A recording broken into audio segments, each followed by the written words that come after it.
네, 안녕하세요. 주식회사 아래테교육연구소 이호철입니다. 오늘 우리가 살펴볼 사람은 니체입니다. 여러분, 아주 우리가 익히 알고 있는 철학자 중에 한 사람이죠. 니체 그러면 어떤 게 떠오르세요?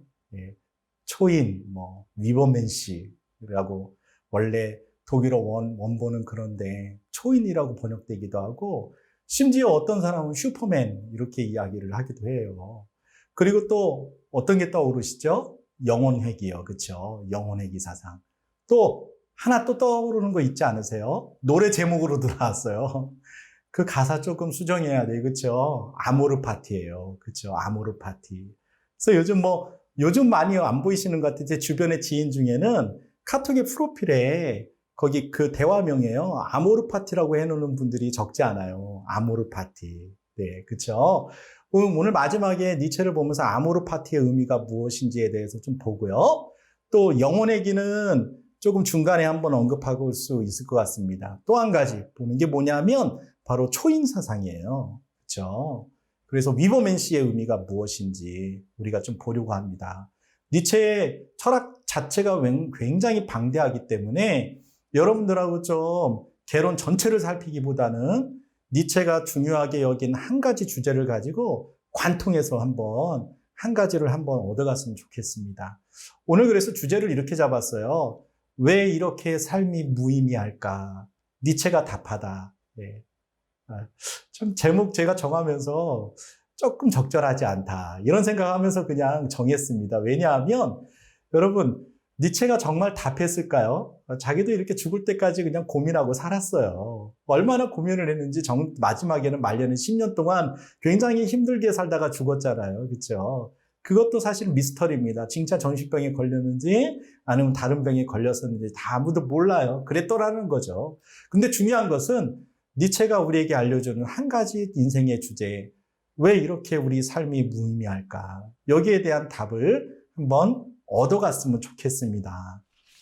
그래서 여러분 오늘 우리 6개의 주제를 가지고 보려고 해요. 큰 주제는 4개입니다. 첫 번째는 진정한 삶의 이유와 의미를 상실할 채 그저 버티며 살아가는 자들. 호모사케르라고 그러는데요. 호모사케르에 대해서 좀 보려고 합니다. 두 번째는 우리가 몰랐던 행복의 조건이에요. 그래서 내 인생은 왜 이렇게 힘들기만 할까? 이 질문을 가지고 우리가 몰랐던 행복의 조건에 대해서 나누려고 합니다. 세 번째, 이제 우리가 니체 그러면 많이 알고 있는 아모르 파티. 이 아모르 파티를 통해서 우리에게 주는 교훈이 무엇인지. 그래서 아모르 파티를 설명하기 위해서는 반드시 알아야 되는 게 있는데 우리가 많이 니체의 비유 중에 알고 있는 거죠. 3가지 변신의 단계, 낙타와 사자와 어린아이의 비유를 통해서 인간이 정체성을 찾고 자아를 형성해가는 과정에 대해서 보려고 합니다. 인간의 정체성, 또 자아 형성. 그렇죠? 그래서 각각 따로따로 낙타의 정신이 뭔지, 사자의 정신이 뭔지, 어린아이의 교훈이 무엇인지에 대해서 한번 보겠습니다. 첫 번째 시간입니다. 호모사케르예요. 호모사케르는 뭐냐면 진정한 삶의 이유와 의미를 상실한 채 그저 버티며 살아가는 자들, 이 사람들을 가리켜서 호모사케르라고 합니다. 니체가 이런 말을 했어요. 일상적으로 같은 것을 반복하며 무의미하게 살아가는 것을 두고 영혼 회귀에 빠져버린 삶이다. 이렇게 이야기를 했습니다. 여러분 잘 아시겠지만 니체가 말하는 영혼 회귀는 불교의 영혼 회귀와 달라요. 그래서 니체가 여기서 말하고 있는 아주 특수한 단어입니다. 이거는 무슨 말이냐? 일상적으로 같은 것을 반복하면서 무의미하게 살아가는 것. 이게 영혼회귀다.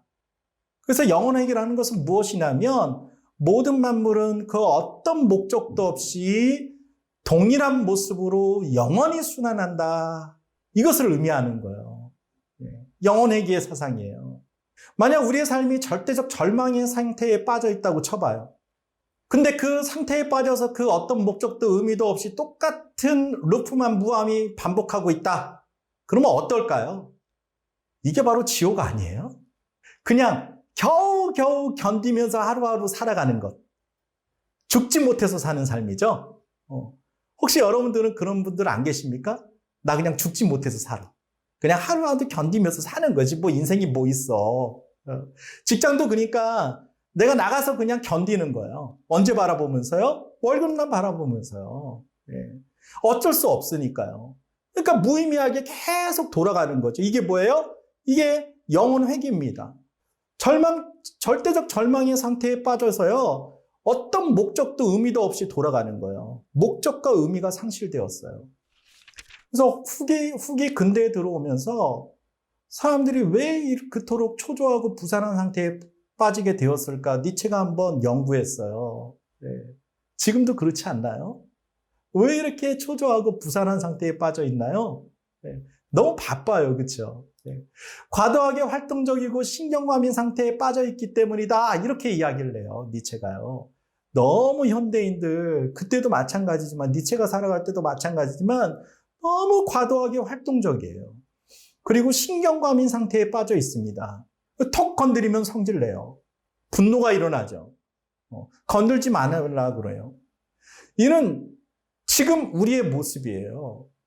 이러한 상황은 인간 삶을 극단적인 허무 속에 빠뜨린다. 이렇게 이야기를 해요. 여러분, 그거 아세요? 사실 극단적인 무력감에 빠지면요. 가만히 있는 게 아니에요. 사실은요. 무력감과 허무함을 연구하는 모든 사람들이 입을 모아서 이야기를 합니다. 뭐냐? 극단적인 허무와 극단적인 무력감에 빠진 사람의 형태가 뭐냐면 과도하게 활동적이다. 또 신경과민 상태에 빠져 있는 사람들. 이 사람이 뭐라고요? 허무 속에 빠진 사람이에요. 그것도 극단적인 허무 속에 빠진 사람입니다. 이러한 존재의 결핍 앞에서 불안과 초조가 생겨나는 거예요. 그러면서 사람들 사이에 그 다음에 따라오는 게 있어요. 건강하게 자신의 삶을 유지해야 한다는 강박관념이 생깁니다. 니체가 말을 했는데요. 신의 죽음 이후에는 건강이 여신의 자리에 등극한다. 이렇게 이야기를 합니다. 지금하고 너무 똑같잖아요. 그렇죠? 네. 지금도 우리들은 아름다운 사람 보고 아름다운 여성을 부르고요. 뭐라고 부릅니까? 여신이라고 부릅니다. 네. 니체가 이미 말을 했어요. 이러한 삶의 모습을 벌거벗은 생명으로서 호모사케르라고 이야기를 합니다. 호모사케르. 이거는 원래 호모사케르는 철학자 아감벤이 말을 한 거예요. 근데 여러분 이 호모사케르 굉장히 무서운 용어입니다. 본래 어떤 범죄로 인해서 사회에서 추방당한 자를 뜻할 때 이 호모사케르라는 단어를 사용해요. 그래서 사람들은 처벌을 두려워하지 않고 얼마든지 이 범죄로 인해서 사회에서 추방당한 사람들을 합법적으로 죽일 수 있습니다. 그래서 호모사케르는 뭐냐면 절대적으로 죽일 수 있는 생명이에요. 아무나 죽여도 돼요. 법적으로요.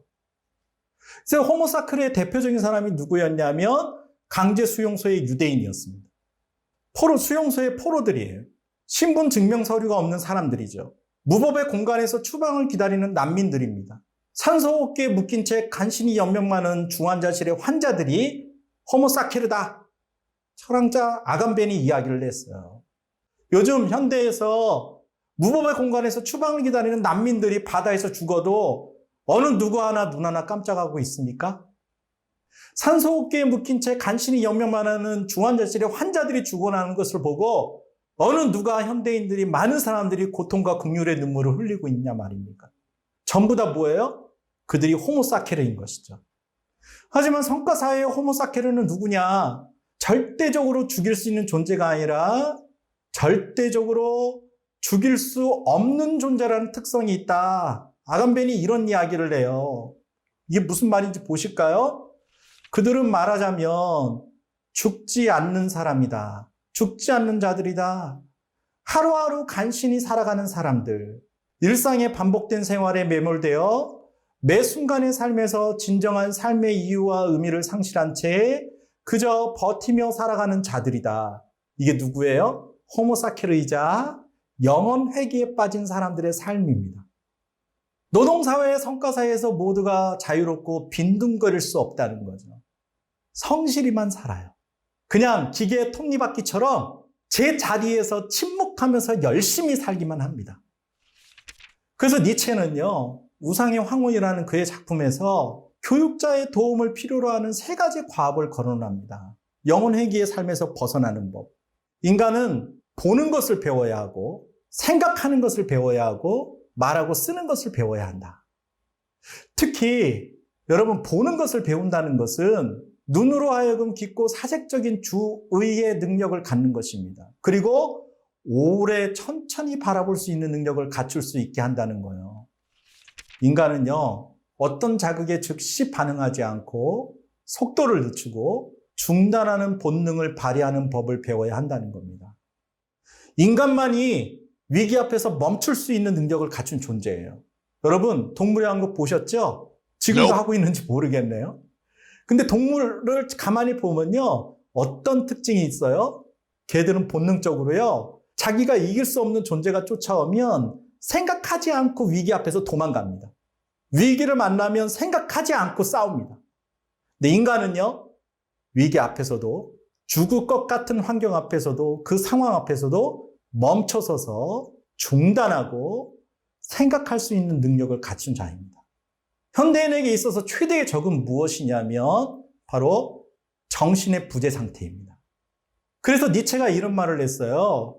이 정신의 부재 상태를 해결하려면 광장이나 북적이는 군중에서 벗어나서 사색적 삶의 고독 속으로 돌아가야 한다.